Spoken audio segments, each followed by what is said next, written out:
ทุกประเภทโดยเฉพาะกลุ่มสินค้าที่ส่งผลกระทบต่อความปลอดภัยของผู้บริโภคโดยตรงล่าสุดได้ร่วมกับสำนักงานมาตรฐานผลิตภัณฑ์อุตสาหกรรมและกรมทรัพย์สินทางปัญญาลาดตระเวนตรวจสอบสินค้าในเขตปลอดอากรและท่าเรือต่างๆตรวจยึดสินค้าละเมิดทรัพย์สินทางปัญญามูลค่าประมาณ220ล้านบาทและสินค้าไม่มีมอก.อีกกว่า13ล้านบาทรวมมูลค่าของกลางกว่า237ล้านบาทพร้อมทั้งฝากเตือนประชาชนเกี่ยวกับการสั่งซื้อสินค้าจากแพลตฟอร์มต่างประเทศโดยตรงให้รณรงค์ซื้อของจากผู้ประกอบการในประเทศหลีกเลี่ยงสินค้าละเมิดทรัพย์สินทางปัญญาหากไทยสามารถสร้างภาพลักษณ์ที่ดีและมีมาตรการในการปราบปรามอย่างต่อเนื่องเป็นองค์ประกอบสำคัญในการที่จะช่วยผลักดันให้ประเทศไทยหลุดพ้นจากบัญชีเฝ้าระวังได้ปฏิพล สัทธพรหมารายงานการเคหะแห่งชาติฉลองครบรอบ53ปีจัดแคมเปญใหญ่ลดราคาบ้านทั่วไทยเพื่อผู้มีรายได้น้อยถึงปานกลางให้มีบ้านเป็นของตนเองนายทวีพงษ์วิชัยดิษฐ์ผู้ว่าการเคหะแห่งชาติเปิดเผยว่าการเคหะแห่งชาติได้เตรียมนำที่อยู่อาศัยเกือบ 6,000 หน่วยใน7จังหวัดเช่นจังหวัดนครปฐมปทุมธานีสมุทรปราการและบุรีรัมย์ครอบคลุมโครงการบ้านเอื้ออาทรโครงการพัฒนาที่อยู่อาศัยเชิงสังคมและโครงการเคหะชุมชนมาลดราคาพิเศษ5%ถึง20%ราคาเริ่มต้นเพียง 250,000 บาททั้งนี้จัดโปรโมชั่นพิเศษคือซื้อง่ายได้สิทธิ์เยอะวางเงินทำสัญญาเพียง 1,000 บาทฟรีค่าธรรมเนียมการโอนและไม่ตรวจเครดิตบูโรพร้อมรับสิทธิพิเศษมุ้งลวดเหล็กดัดหรือเครื่องใช้ไฟฟ้ามูลค่าสูงถึง 15,000 บาทสำหรับผู้ที่ยื่นสินเชื่อไม่ผ่านสามารถทำสัญญาเช่าซื้อโดยตรงกับการเคหะแห่งชาติพร้อมข้อเสนออัตราดอกเบี้ย0%ในปีแรกเช่นกันทั้งนี้ผู้สนใจเพียงมีรายได้ครัวเรือนละไม่เกิน 43,000 บาทต่อเดือนโดยสามารถยื่นได้ตั้งแต่วันนี้ถึงวันที่30 กันยายนหรือจนกว่าสิทธิ์จะเต็มจองผ่านเว็บไซต์ house.nha.co.th หรือสอบถามสายด่วน call center 1615นิตยาคุณสิมรายงานจบข่าวบุญมาศรีมาศอ่านรับฟังข่าวครั้งต่อไปเวลา 7:00 น.ติดตามข่าวที่นำเสนอไปแล้วได้ที่ www.thainews.prd.go.th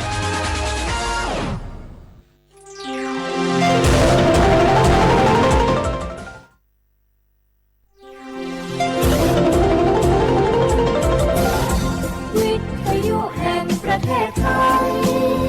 ให้ความรู้คู่ความสุข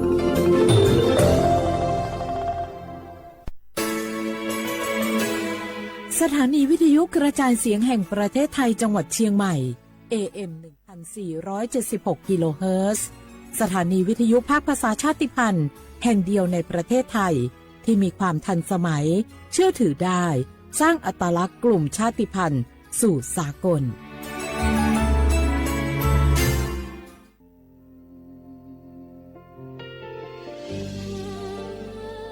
พระเสด็จสู่แดนสวงไทยทั้งปวงน้อมสำนึกในพระมหากรุณาธิคุณตราบนิรันดร์ข้าพระพุทธเจ้าข้าราชการและเจ้าหน้าที่สถานีวิทยุกระจายเสียงแห่งประเทศไทยจังหวัดเชียงใหม่กรมประชาสัมพันธ์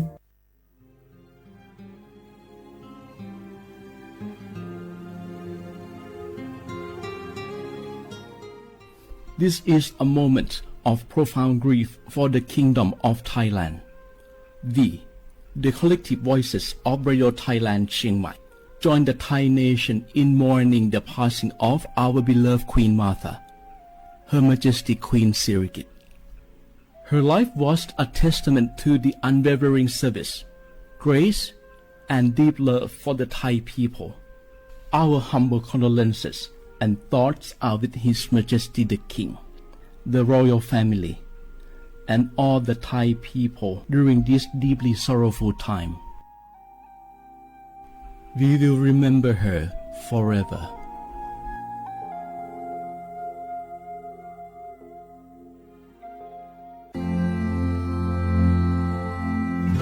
รากฐานสังคมไทยตั้งแต่อดีตจนถึงปัจจุบันเคารพเทิดทูนสถาบันพระมหากษัตริย์เป็นศูนย์รวมจิตใจที่เหนียวแน่นของคนไทยในเวลาที่เกิดวิกฤตทางการเมืองพระบารมีของพระเจ้าอยู่หัวก็ทำให้เกิดความสงบ และช่วงที่เกิดวิกฤตเศรษฐกิจปรัชญาเศรษฐกิจพอเพียงของพระเจ้าอยู่หัวรัชกาลที่ 9 พระราชทานให้กับคนไทยก็ทำให้ผู้ที่น้อมนำมาปฏิบัติมีภูมิคุ้มกันและไม่เกิดความเสียหาย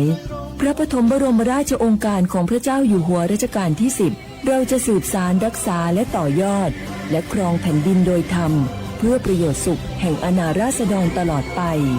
พระมหากษัตริย์ไทยทุกพระองค์ทรงห่วงใยราชเสมอสถาบันพระมหากษัตริย์ไทยศูนย์รวมใจไทยทั้งชาติ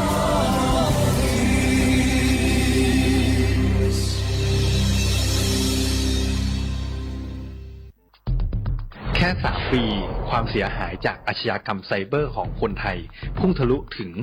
94,000 ล้านบาทหรือเฉลี่ยปีละ 30,000 ล้านบาททุก1 ชั่วโมงเราเสียเงินกว่า 3.4 ล้านบาทให้กับมิจฉาชีพออนไลน์โจรไม่เห็นใจคนอาชีพไหนอายุเท่าไหร่สถานะทางการเงินแบบใดหมอพ่อค้านักธุรกิจนักเรียนแม่บ้านข้าราชการเกษียณทุกคนตกเป็นเหยื่อได้เสมอและวันหนึ่งอาจเป็นคุณหรือคนที่คุณรักเพราะจุดอ่อนร่วมของเหยื่อคือความเร่งรีบขาดสติหรือแม้แต่บางครั้งก็เกิดความโลภจนเกินไปอย่าปล่อยให้การกดคลิกเดียวลิงก์เดียวทำให้โจรยิ้มกว้างวันนี้ถึงเวลาแล้วที่คนไทยทุกคนจะต้องร่วมมือกันสร้างภูมิคุ้มกันอาชญากรรมไซเบอร์ช่วยกันหยุดก่อนที่ภัยไซเบอร์จะทำให้คนที่คุณรักและตัวคุณเองกลายเป็นเหยื่อ นี่รู้กันไหมสิทธิบัตรทองหรือบัตร30 บาทเป็นสิทธิหลักประกันสุขภาพตามกฎหมายที่ช่วยคุ้มครองคนไทยทุกคนให้เข้าถึงบริการสุขภาพที่จำเป็นโดยไม่ต้องเสียค่าใช้จ่ายเลยนะครอบคลุมทั้งการรักษาพยาบาลการป้องกันโรคการฟื้นฟูสมรรถภาพทางการแพทย์เรียกว่าช่วยให้คนไทยอุ่นใจกันเลยทีเดียวสอบถามเพิ่มเติมสายด่วนสปสช1330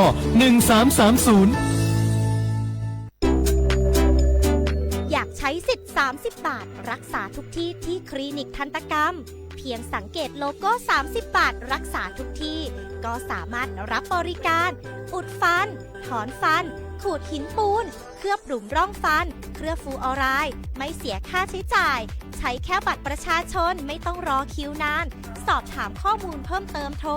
สายด่วนสปสช1330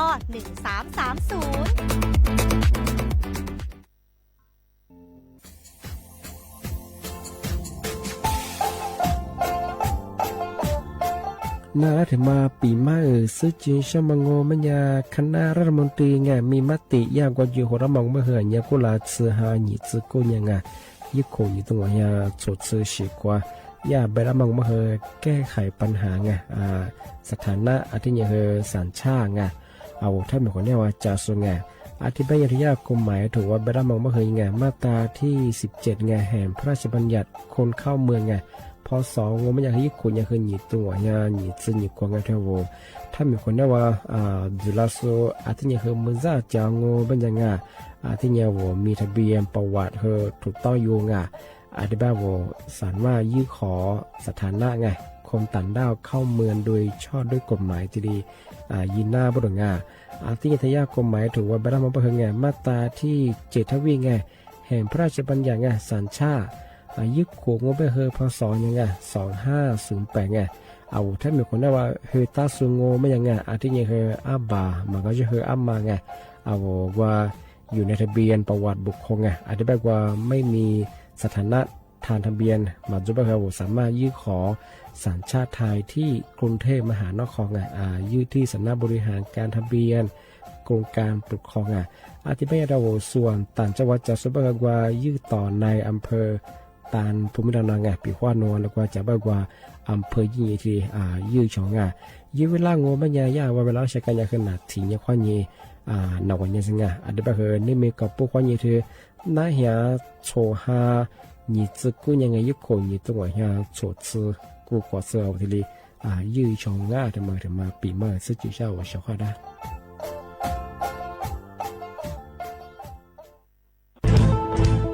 เชียร์ว่าบุกอามาสนใจลงโฆษณาทาสถานีวิทยุกระจายเสียงแห่งประเทศไทยจังหวัดเชียงใหม่เอาสถานีวิทยุของบัญญัติ อีเสียคือคือเสืออาทินี้อีสัญญาว่าคือหูยาคือยิบเป้งเธอหูพื้นที่จังหวัดเชียงใหม่ยังอาทิปัญญามาสนใจลงโฆษณาช่องปัญญาติดต่อที่สวทเชียงใหม่ยิบเบอร์โทรปัญญาคือ053-276-0685อาทินี้0922468579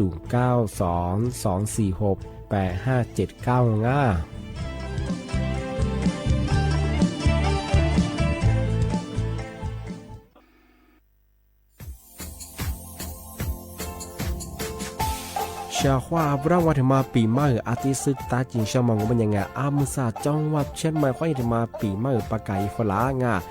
ที่5ที่นี่ของพวกควายยังว่า5 3次ที่นี่ซึ่งอีกคนอยู่ตรงนี้โฉดซึกูขวางมาคืออาตุทัดโชดงกับปากกับเมียนเบสพิอาลุมีโดขยันโดอจุเปดง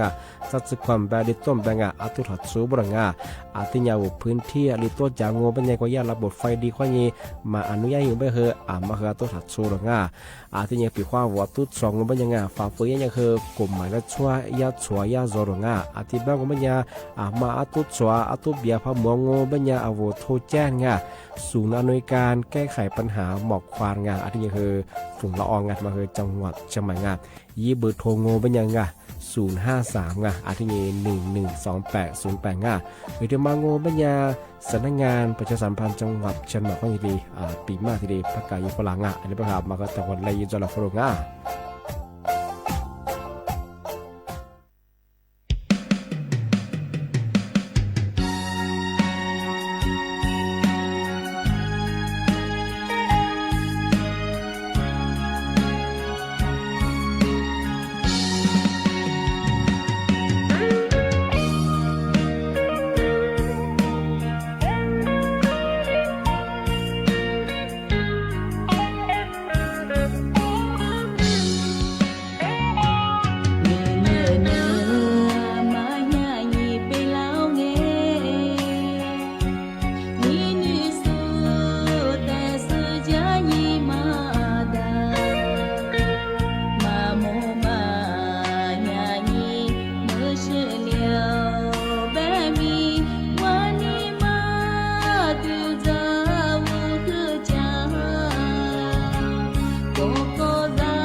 是白马呀的花哦，不是白。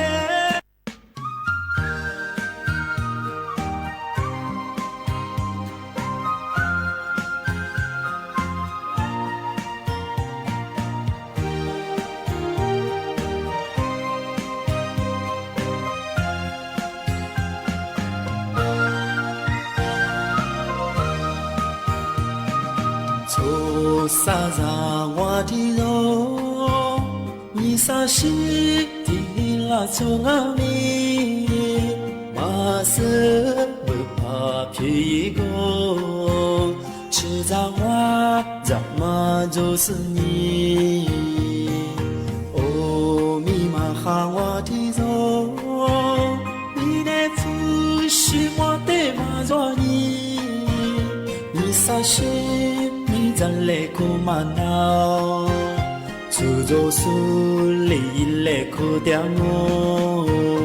不是白马呀的花我，不是白马呀你啥是我，你的不是我的马抓你，你啥是你不怕皮狗。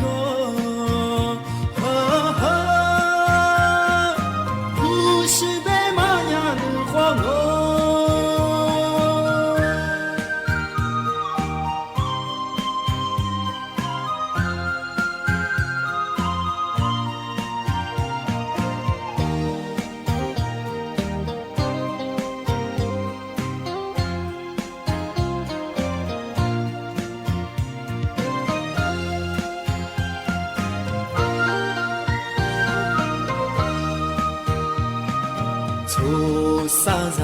我的肉，你萨西的拉从阿米，马色不怕皮狗，吃杂花杂嘛就是你。哦，咪嘛哈我的肉，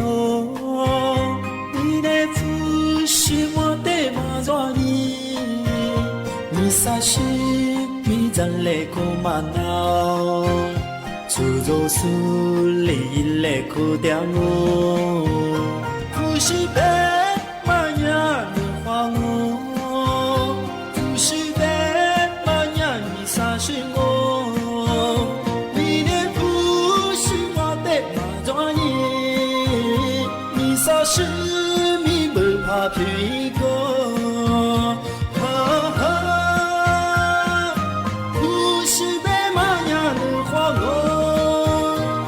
是白马呀的花哦，不是白马呀你啥是我，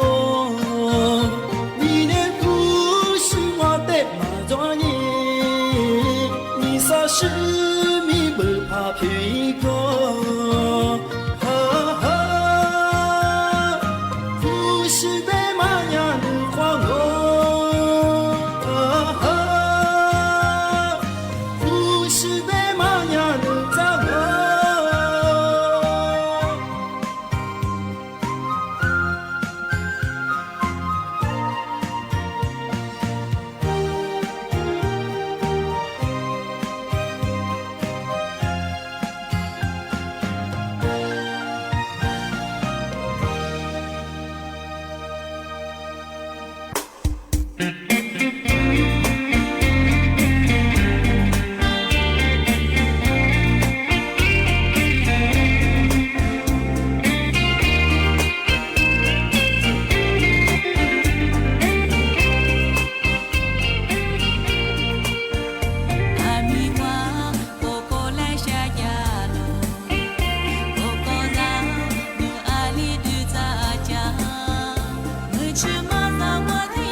เชื่อว่าเวลาคว้างาอเมษาแน่ๆโฉบโมขวางีเจนโมงาอาวลิซุงโดเจตัวจบไปแล้วงาอาวลิซุงปากาโกโงปัญญาทาจิ้มหมายงาสถานีวิทยุกระจายเสียงแห่งประเทศไทยจังหวัดเชียงใหม่ว่าโดจ้างาอาวยี่ครึ่งความถี่โงปัญญาวิทยุญาอีระบบยา AMอีครึ่งความถี่ยาที่ตัวลี่ยาฉีดซื้อโฉเฮว่าโจยาเฮดูเหล่างาอาทิตย์ทาวระบบไลฟ์สดไงฟิซูบุยิเพงว่าเฮสวทเชียงใหม่ไง AM 1476กิโลเฮิรตซ์ที่ไลฟ์จังแน่ๆเบอร์ฉุมมุขวานีเจมโมติขวาที่มูลว่าเป็นยังเฮหนีมุขวานีสามโมกะนาทียขวานีนาเนี่ยสถิติตัวจังนี่ไม่ถึงยังก็เป็นยังก็เอาลิซูอาบางเป็นยังไง是你哈你子我你听吗啊你没听不和你和哪里人你没听不和路你是讲一คน你都你这做过我太阿บางเป็นยัง你哈是你听吗啊你没听不和วันพฤหัสบดีที่12เดือนกุมภาพันธ์พอ2เป็นยัง2569ที่เข้ามาก็ที่นี่นี่เนี่ยเอาเชื่อเขาไงถึงมาปีมาอาทิซื้อจิ้งช่องถึงมาไม่แท้ที่มูลค่าจะควรจะปีมาประกาศจะงามเอามาสั่งงบรรยาทั่วประเทศไงเอาถ้ามีคนได้งบรรยาเคยได้ชาวเกษตรกรไงเอามีจะสู้มาอาโตถัดสู้บริงนี่5ควานี่3ถึงยังไงนี่มีกับพวกนี้สาหัสทำไมเอาชาวเกษตรกรเอามีจะสู้ว่าจีมีจะสู้แบบว่าที่มีจะสู้ลงอาตุมาเกิดโซบางอาทิตย์ยากระทรวงการเกษตรสหกรณ์ยาขึ้นยาเข้มงวดยังปีขว้าว่าฝ่าฝืนยังเป็นยังสุดท้ายสุดบ้าสุดพัดสองเป็นยังที่ยากระทรวงการเกษตรสหกรณ์ยังเอาวิสิถูกไต่หน้าบริงเจ้าของมันจะเชื่อแบบนาเอารัฐบาลเขายังไงเอามีจะสุดท้ายโครงการความช่วยเหลือ20กุมภาพันธ์มันเกิดไปเอามีจะสุดลาบอกว่าคือหน้าบริงเอาตัวพัดสวยยังว่าเฉพาะงานที่เป็นยังคือเดี๋ยว25ที่คนยังคือ3ที่ยังกันมาครับที่มีจะสุดไงทั่วประเทศไงตัวมาเกิดสุดไปเฉพาะงานมาเกิดมาปีมาทีเดียสุดที่ยังไงทำมาก็เราเคยยังที่เรียกปีมายาวไงเฉพาะงานที่ยังคือไงที่มาถึงเชื่อคือไงเอามีจะสุดมันงานเฉพาะงานมาคือไงเอาที่กับปากกับเมียคือตัวเนี่ยมันเกิดสุดเฉพาะงานมาสั่งตัวพัดสองปัญญามาใส่แบบสุดเนี่ยสุดช่วงยี่ทั่วปัญญาคือก็เราคือน้ำแบบยุ่งขึ้นไหนมาคือ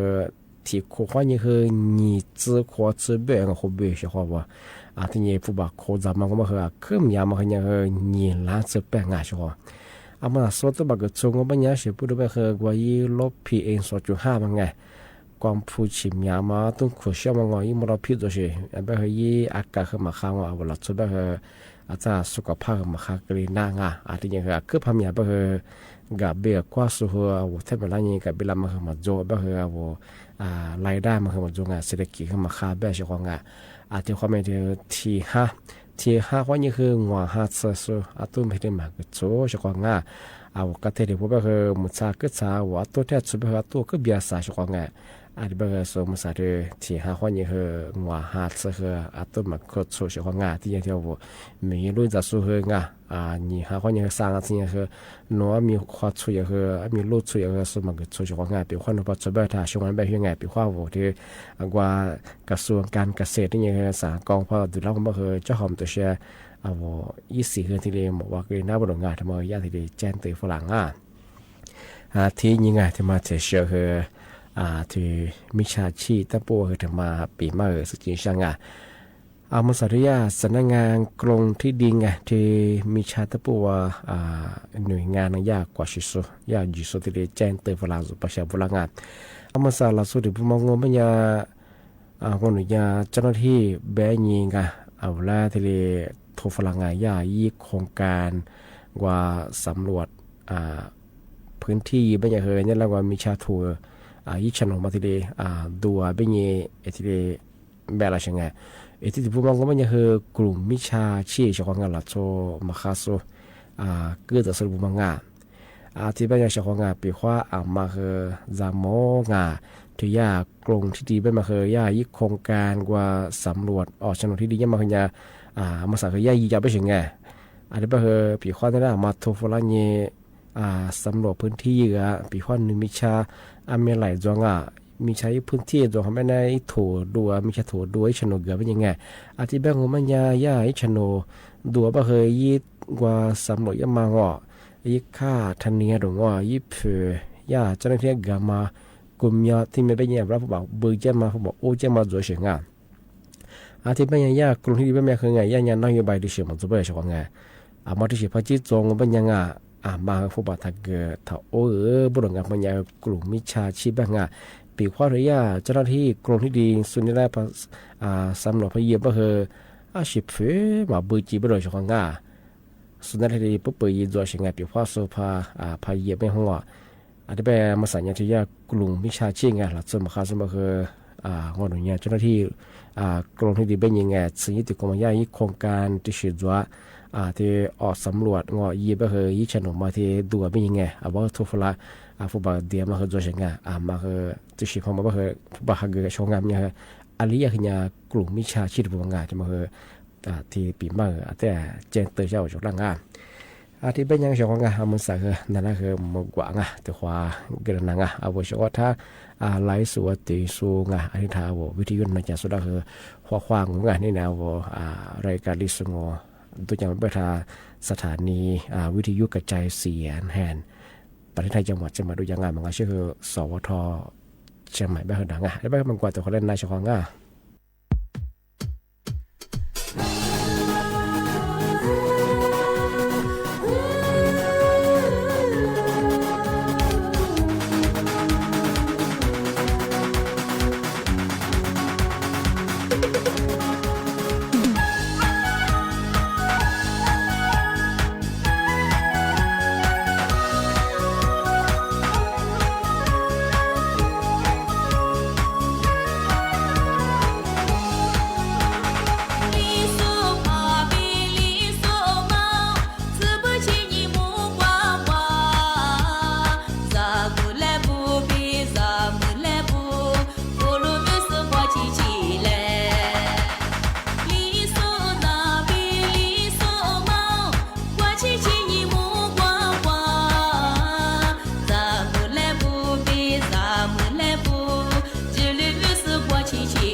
起起来，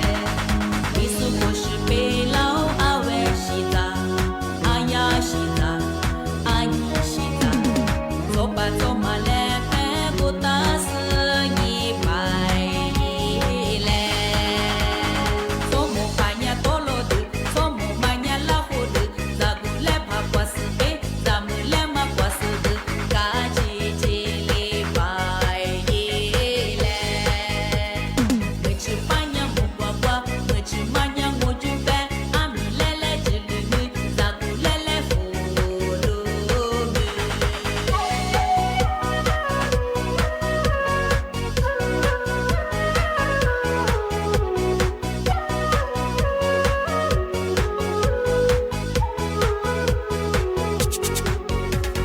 从我看呀多罗的，从我买呀老虎的，我路被拉花绿杂，不去被拉花家杂，下周看呀瓜是白，下周买呀瓜是的，啥花被拉花亲戚，木瓜瓜是白，一来。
是我面对，日夜能骂我的扎车是，我骂我机关我机关对。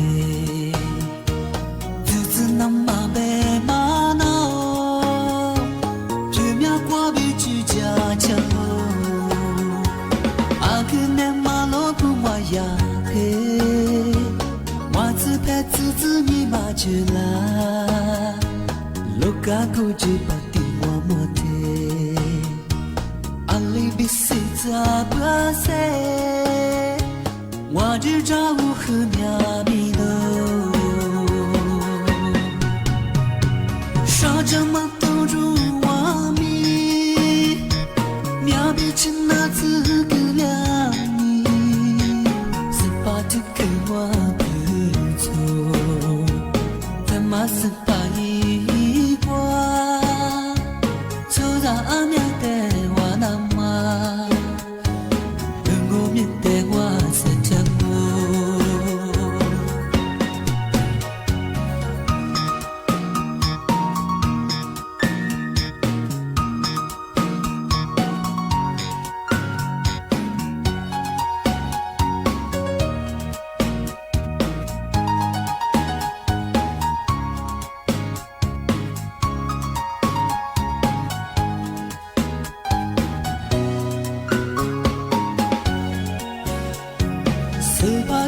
我是我没得，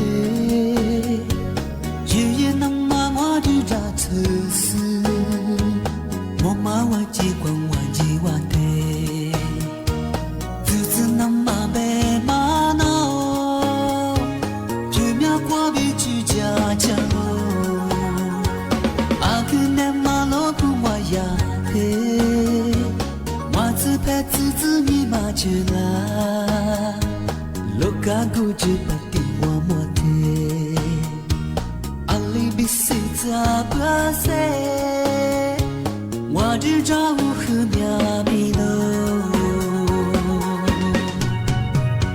Sha zhe ma dou zhu wa mi Mia bi chen na zi ge liang ni Se pa tu ge wa bu zo Za ma se pa yi阿面的瓦那玛，等我面的瓦塞江我，沙着嘛兜住瓦米，苗比chen那zi ge liang ni，se pa tu ge wa bu zo，在马斯巴伊瓜，走到阿面的瓦那玛。